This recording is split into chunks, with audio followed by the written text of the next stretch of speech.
What's up, everybody? Welcome back to another episode of Alcoholics Unanimous. My name is Josh. Once again, your favorite alcoholic. When you think of alcoholics, you think of me, and you think, what a guy. Make sure you like, comment, follow, subscribe, review, do all that for me, please. It goes a long way, and it really helps push the podcast where we need it to go, which is up, up, up. Get those numbers through the roof. Now, I know what you're thinking. Josh, you wore that shirt not too long ago, Marvin the Martian. And you're probably thinking, wow, you don't have any other shirts? And that's correct. I don't have any other shirts. That's why I need Essentia to come through and give me that sponsorship, please. All right. Enough with the shenanigans, the ballyhoo, the tomfoolery. We're calling this episode, How'd I Get Like This? How did I get like this? Which is a question I still ask my therapist. And she said, I don't fucking know. Just kidding. She doesn't say that. She helps and gives me tools to help myself. But what I really mean is, like, how did I get to become an alcoholic? Did I ever become one, or was I always one? I don't know. But this is kind of what I want to talk about.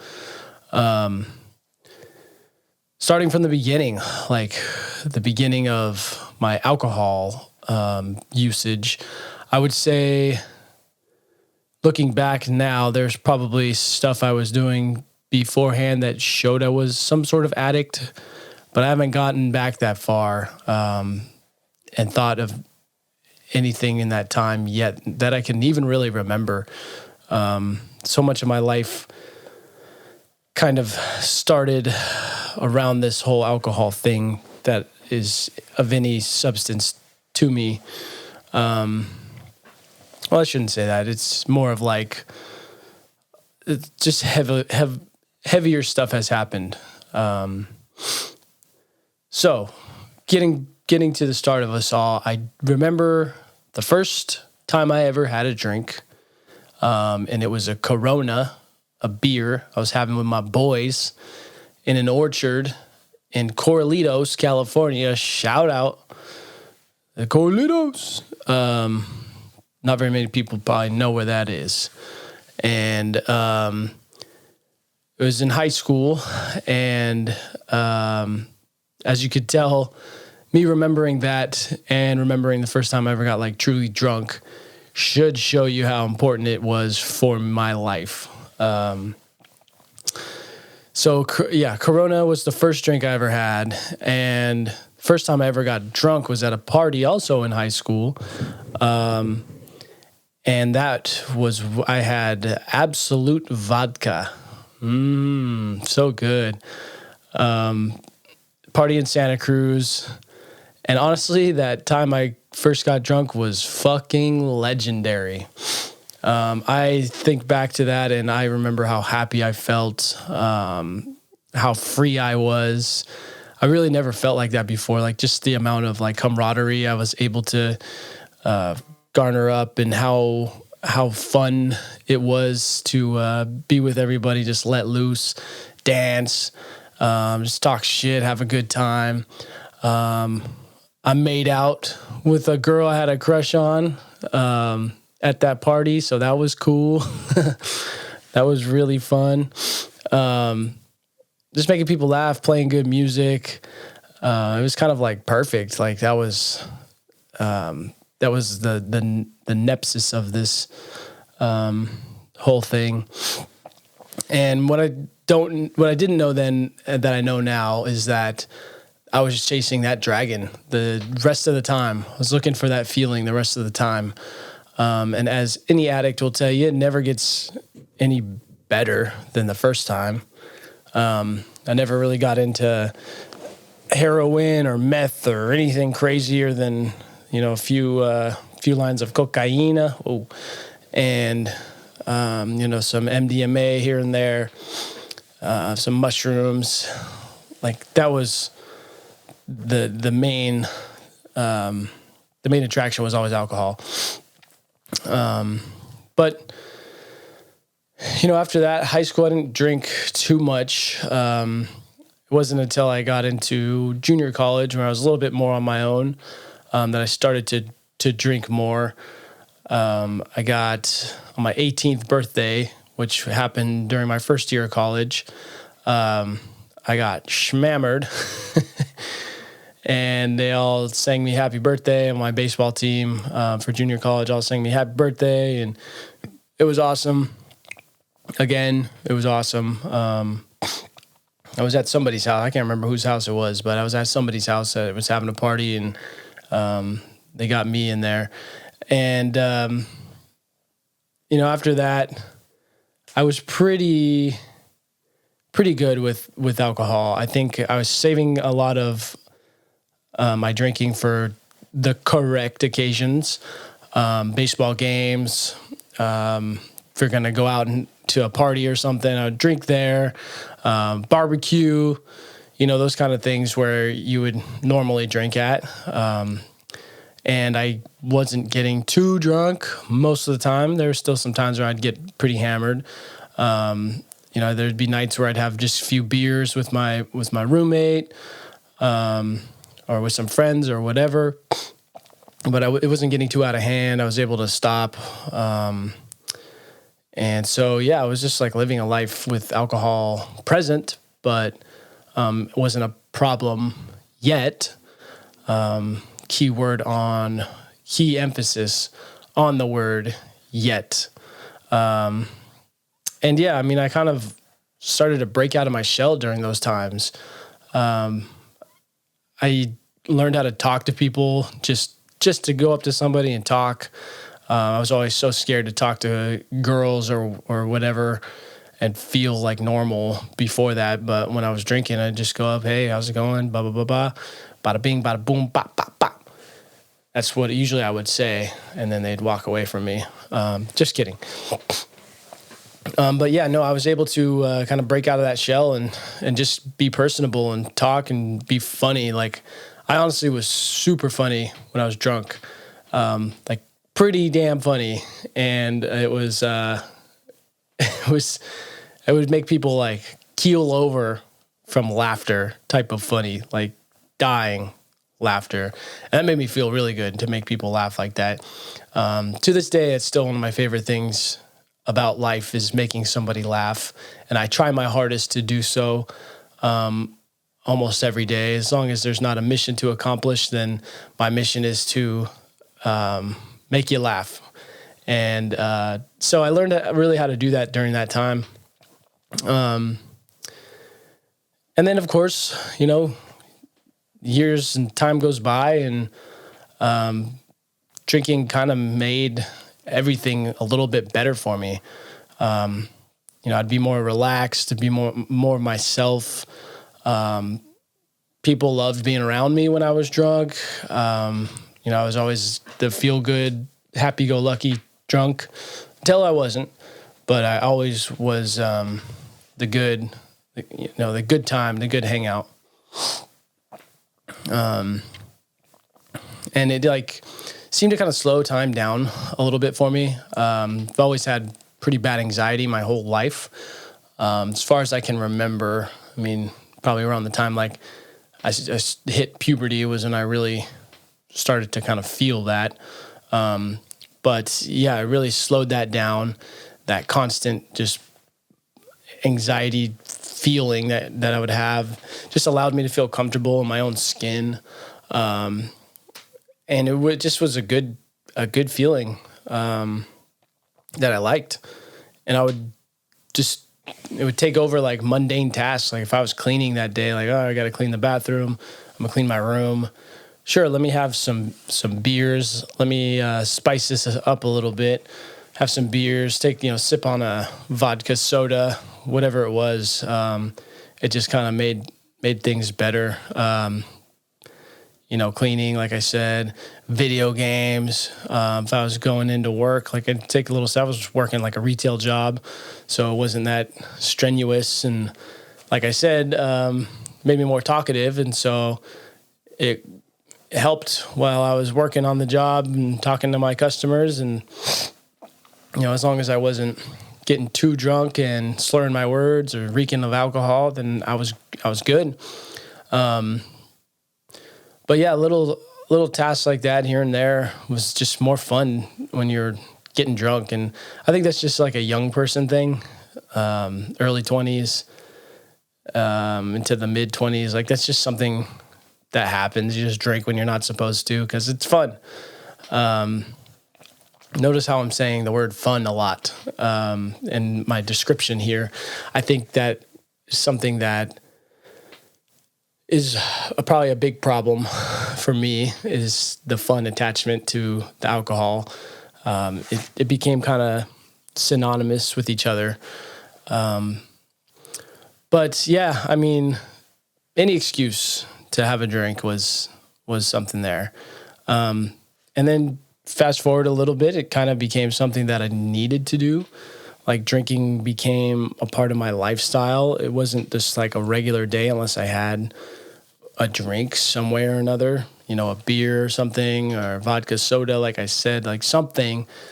It wasn't really, like I said, a day until I got into it,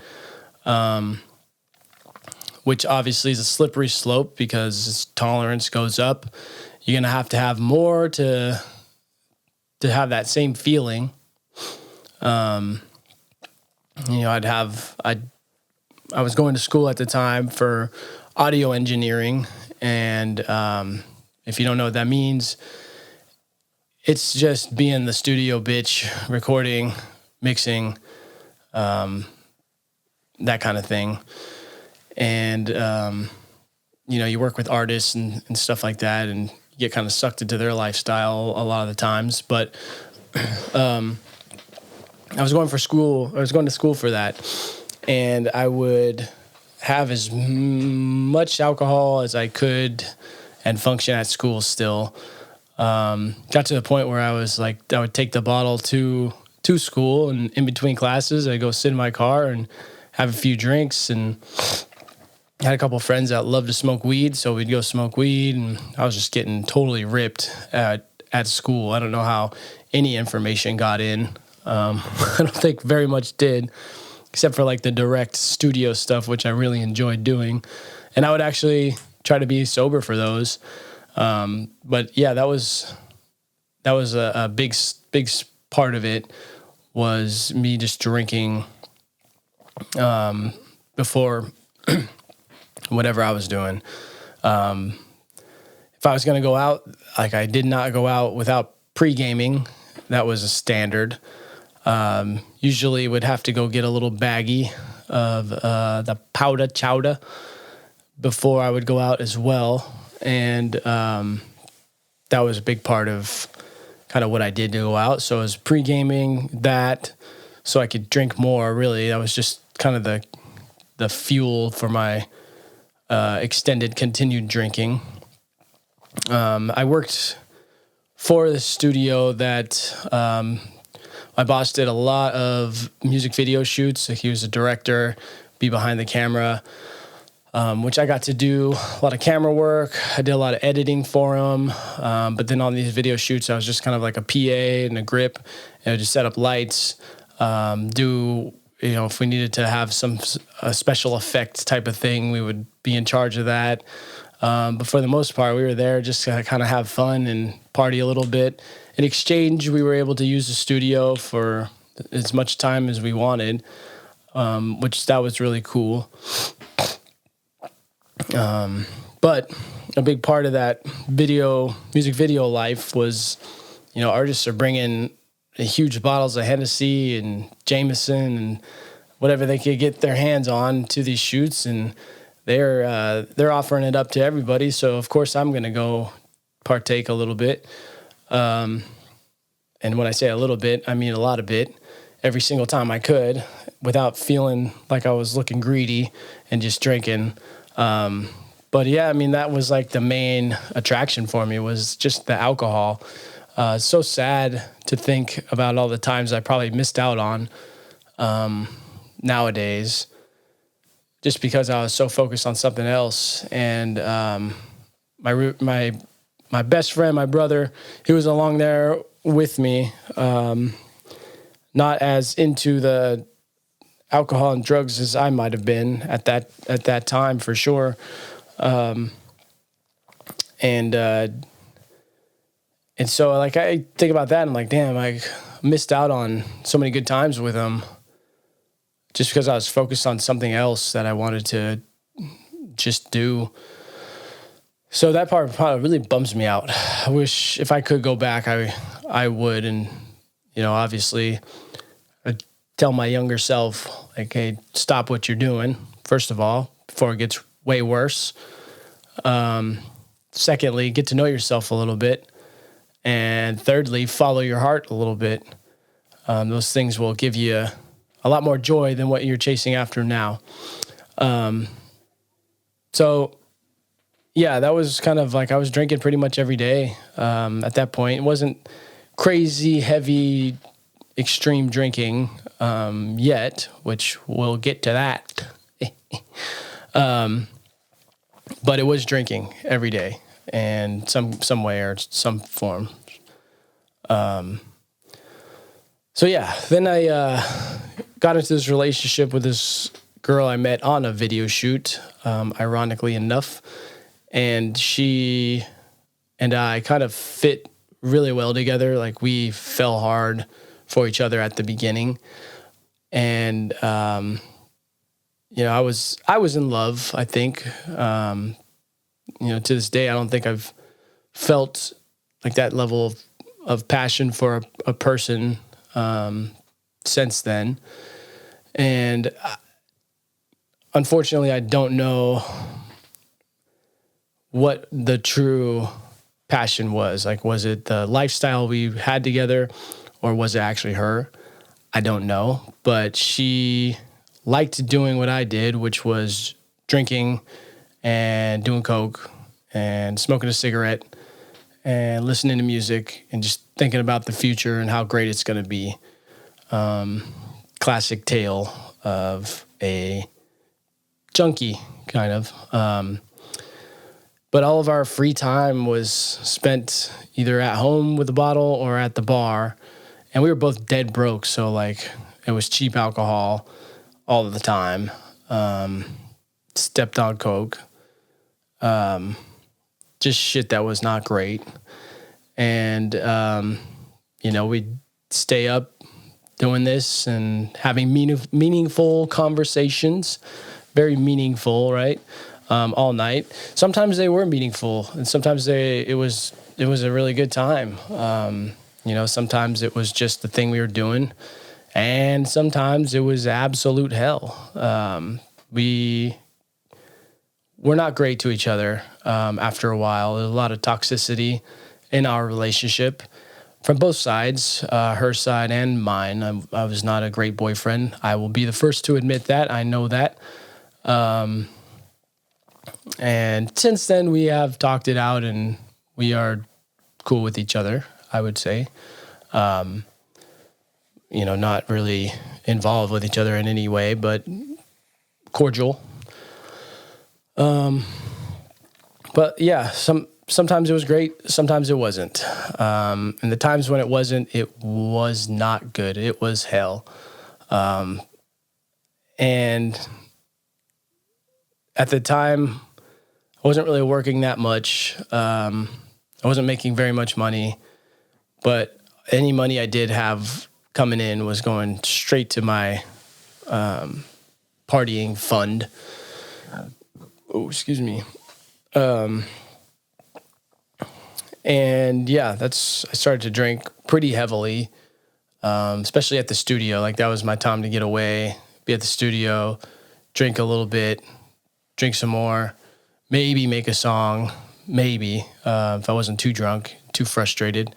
That was another thing too that would happen to me. I'd really get frustrated a lot from just because I was drunk, I think. And then I'd come home and she'd be mad at me for drinking, and then we'd drink. And so it was just all these like bad things that just kept compounding and snowballing into each other. A lot of fights, drunken, stupid, pointless fights. And that became kind of a regular, normal thing for our relationship, was fight and make up. And you know how. But yeah, that was just kind of how it went until it ended, which ended very, very poorly, which I don't really want to even go into. But, once that happened, even before that, I kind of stopped showing up to school and essentially dropped out. And so we broke up, and I really didn't have much except for the studio. And like my roommates were on my side with this, obviously, but didn't want to see me with her anymore. So like I couldn't bring her over to the house if we were going to do the post-breakup hookup thing, which y'all been there. Don't act like you haven't. And so I brought her to the studio one time, and my boss found out about it and gave me a call, was like, hey, I know what happened, and I need you to turn in your key. I am banishing you. And he didn't say those exact words, but he did say I need to turn in my key. So I did that. And then after that, I was just completely heartbroken, totally lost. I didn't have any idea what really I was doing with my life at that point. But then, so I remember actually spending like 2 or 3 weeks just laying on the couch, just drunk at like 10 a.m. Hammered, just laying on the couch crying because I was sad, and smoking weed and just smoking cigarettes, and probably all amped up on caffeine as well. Really probably cut my lifespan down by a good 10 years during that time. So we'll see how that goes. But yeah, it was really rough for me. And I felt like I had no purpose, and I felt like there was no point to my life. So I just did what I could to not feel anything. And that doing what I could to not feel anything lasted for 2 years.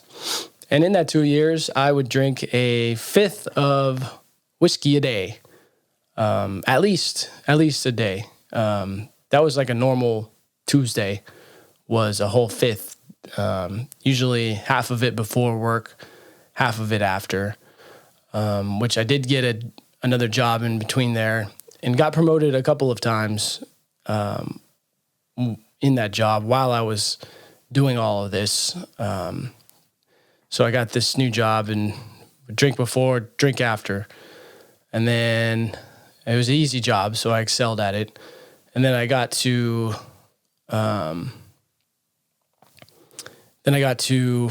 my promotion into the actual like sales team. And then that's when I really started ramping up the partying, going out. I would still drink before, drink after. Still that full bottle of whiskey. But I was actually doing pretty well. Like I said, the alcohol helped me break out of my shell and be really talkative. And it was sales, phone sales. And the thing I was selling was super easy. So it just made that job like I was excelling at it. So when people were saying I had a problem, it's like, are you fucking kidding me? I'm making money. I'm doing really well. Why would I change what I'm doing just because you feel like I'm living unhealthily, which I really was. And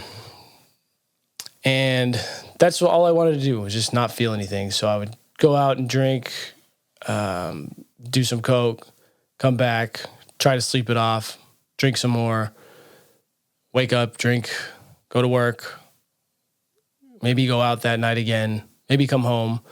Either way, I was drinking. It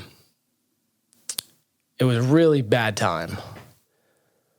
There's a 6-month period where I just kind of cut off my parents. Even they were calling me. I would just ignore them and not answer, not call them back. Out of shame, I was ashamed of kind of how I was living and who I was living it with. And I just didn't want them to have any clue on it. But of course, that made them push to find out what was going on even more, and they did. And, that was probably one of the biggest regrets of my life, was that 6-month period where I did cut them off. I have voicemails on my phone during that time from my mom and from my dad. I still haven't listened to, which I know I should, because it'll help me get over it. But it's just going to be so painful that I just don't want to do it. I've been sitting on those for 6 years now, 6.5 years or so. So yeah, everything I did was just to avoid feeling anything. Until finally, one day, I just got sick of how I was feeling.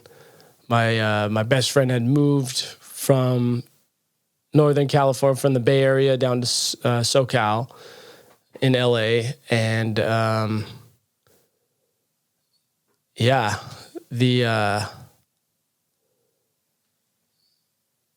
the time in between that, I just felt like I was on my own completely. And I got to the point where I just felt sick of how I was living. I felt like shit. I finally admitted that to myself. And so one day I was just pissed drunk, went outside to smoke a cigarette at 11 or 12 at night. I was by myself. It was all dark. I'm sitting out on the balcony, and I just called my parents. I just was like, I didn't know what to do or who to reach out to, but I know I needed help. So I called them, and then I told them that I needed help, that I couldn't stop drinking. And so the next day they helped me get to a doctor to talk about it. They referred me to this rehabilitation center.